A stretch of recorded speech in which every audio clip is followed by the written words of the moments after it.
wabarakatuh. Ketemu lagi dengan kami di channel Santri Tani. Kali ini tim dari Santri Tani berkunjung dan sekaligus belajar budidaya tanaman bawang sistem TSS, Pak. Kali ini berada di lahan Kota Probolinggo dengan petani berprestasi, yaitu Bapak Hasan selaku Ketua Kelompok Tani Lestari Jaya.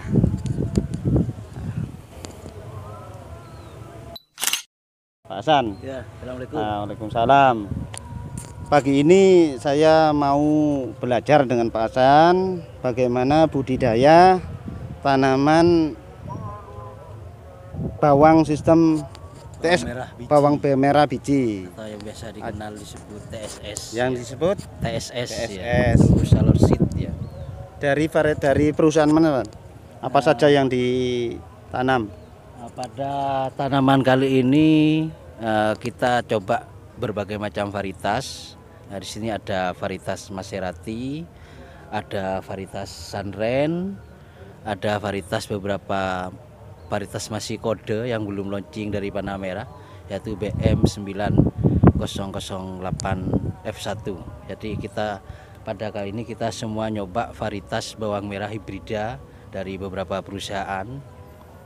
Nah, ini usia tanaman sudah 54 hari setelah semai. Jadi kita sistemnya tabela tanpa transplanting, yaitu tanpa pindah tanam. Nah, kita tanam, kita biarkan, kita panen sampai umur 90 hari. Nah, rencana kita buat mini bulb. Jadi mini bulb itu umbinya ukuran agak kecil, kita jadikan benih. Nah, ternyata karena ini beberapa percobaan juga, ada pupuk-pupuk hayati dari teman yang nyoba di sini. Sini ada trichoderma, terus berbagai macam bakteri kita aplikasikan. Mycorrhiza juga masuk ya? Masuk, Pak, masuk. Nah, kompos masuk, iya, masuk. Pupuk kandang yang kita olah benar-benar matang, kita coba aplikasikan. Ternyata bawangnya tidak jadi mini bulb, ini malah jadi big bulb, ini malah besar ya. Kendala di lapangan, Pak Hasan ya. Pak Hasan kan sudah beberapa tahun berbudidaya bawang merah.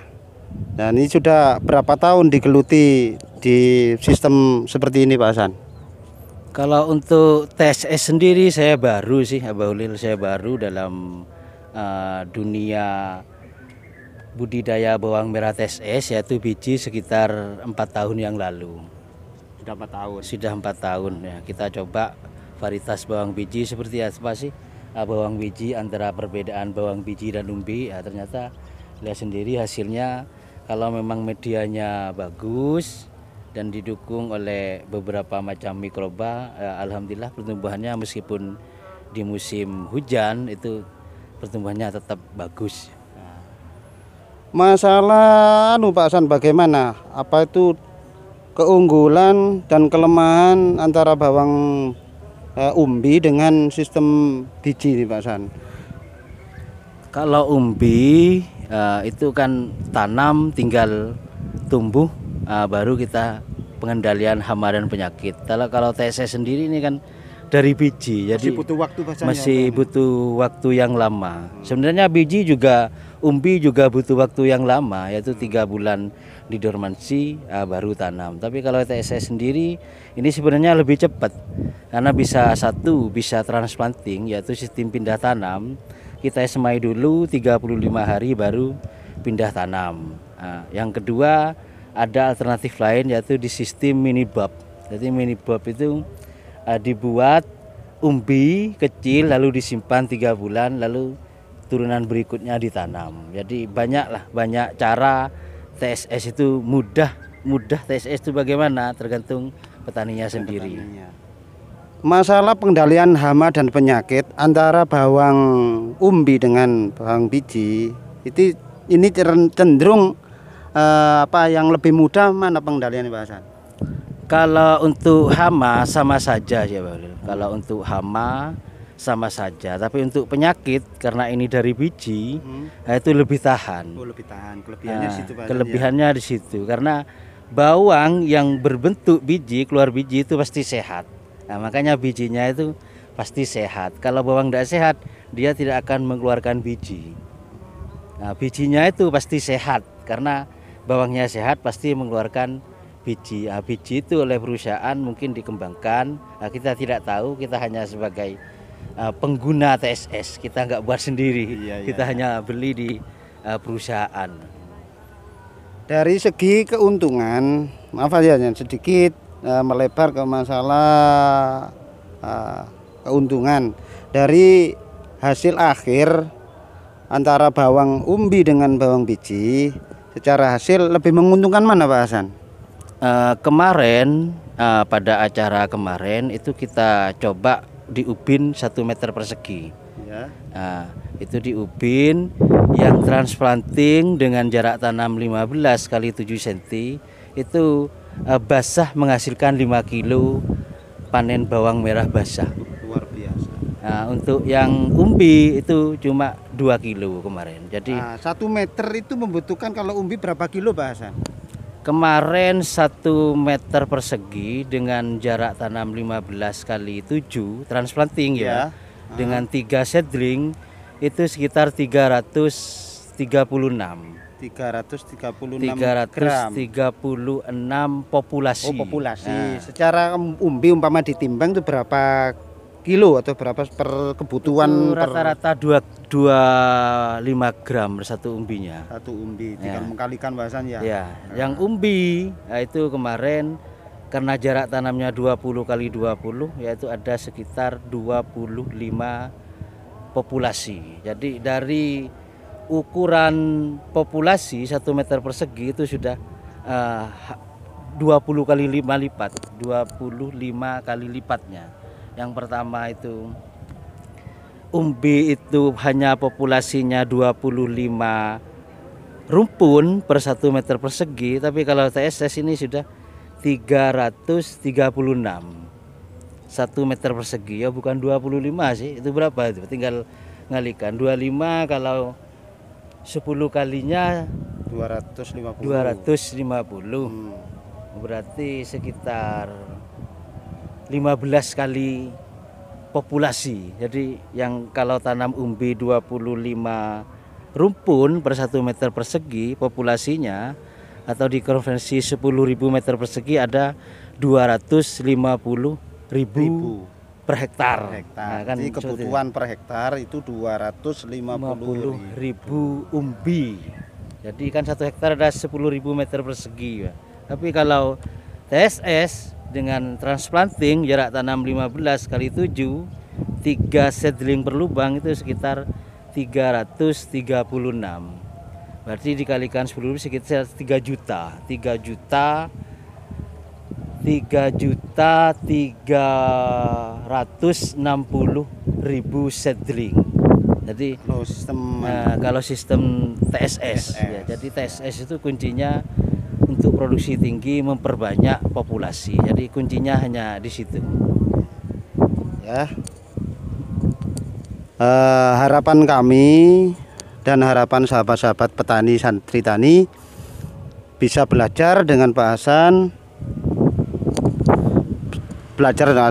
untuk budidaya tanaman bawang dari sistem TSS. Ya. Dari beberapa kali tanam biji, Pak Hasan itu untuk produksi sendiri atau dijual ke para petani, Pak Hasan? Ya kalau harganya mahal kita jual sayur, tapi rata-rata kita banyak disimpan sendiri, dijual bibitnya. Berapa laku bibitnya kalau sistem seperti ini, Pak Hasan? Kalau yang ini karena ini masuk sayur ini kan di grading, jadi yang besar kita jual di pasar sayur, yang kecil kita jadikan bibit ya. Jadi untuk harga sayur pastinya lebih mahal karena TSS itu mudah untuk jadi grade A. Jadi sama dengan tanaman melon, bawang itu juga ada grade-nya. Ada grade A, B, C. Nah, kalau seperti ini masuk ke grade A. Nice. Istilahnya di melon grade super bahasanya ya. Super, ya Super benar, ini. Mas. Tapi kalau di bawang, nah ini Mantap. merah, ukurannya 25 gram rata-rata. Ini sudah sebesar telur ini ya. Tapi bukan telur mertua ya ini ya.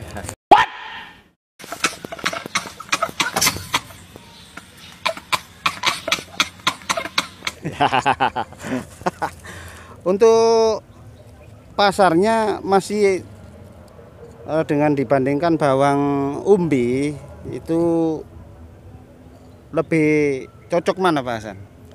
Kalau untuk pasar sayur sama saja, Pak. Pokoknya bawangnya besar, dan merah. Dan merah, iya. Oh iya iya iya.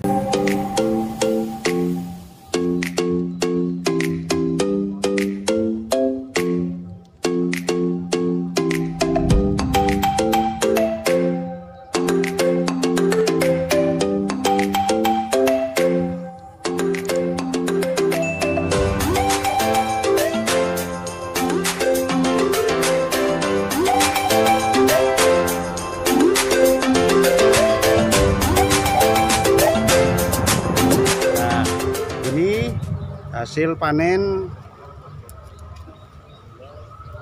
3 hari kemarin. Ini proses dijemur.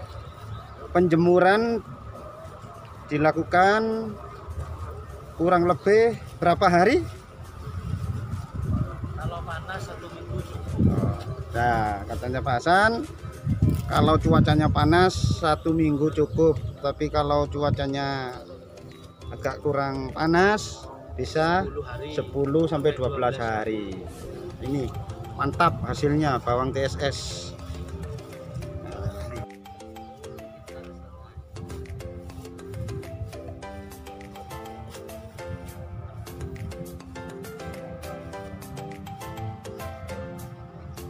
Sekian bincang-bincang dan kunjungan terhadap Bapak Hasan selaku Ketua Kelompok Tani Lestari Jaya di Kota Probolinggo.